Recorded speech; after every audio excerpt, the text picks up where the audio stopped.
Okay, ini contoh Dolce punya sparkling coco ni. Kan banyak kan? So, you boleh spray buat banyak macam ni. Meh. Oh, so dia spray. Oh, dia bukan.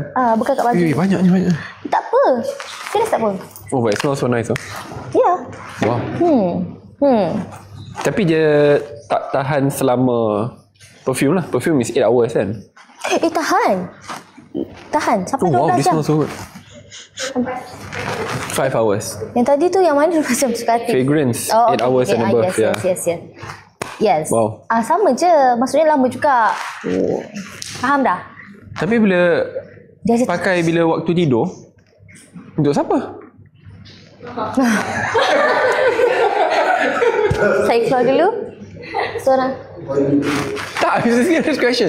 I mean, I'm looking at my context, okay? I seorang.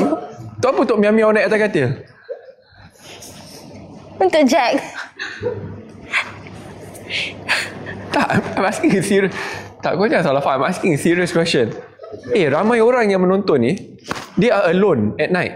How do you know? Help me. Siapa punya idea suara dalam dengan YB ni? Tak. Tu orang suka, ya Allah YB, ya Allah YB. Dia macam ni. Dia bukan kita buat untuk orang lain. Kita buat untuk diri sendiri. Macam kalau I berseorang, I suka je I bawa wangi. Takkanlah ada orang dia begitu wangi. Okay, that makes sense. Tu saya setuju. Tak, apa? Dia soalan jujur pun dia macam kena judge. I'm asking a serious, genuine question. Okay, orang semua cakap kelurusan YB dah terselah. Baguslah. I suka orang yang lurus ni. Maksudnya dia jujur. Okay? Tak suka penipu. Okay? Astaghfirullahaladzim sebab tak nak ketawa lebih orang kata nanti boleh menangis. Menangis? Okay?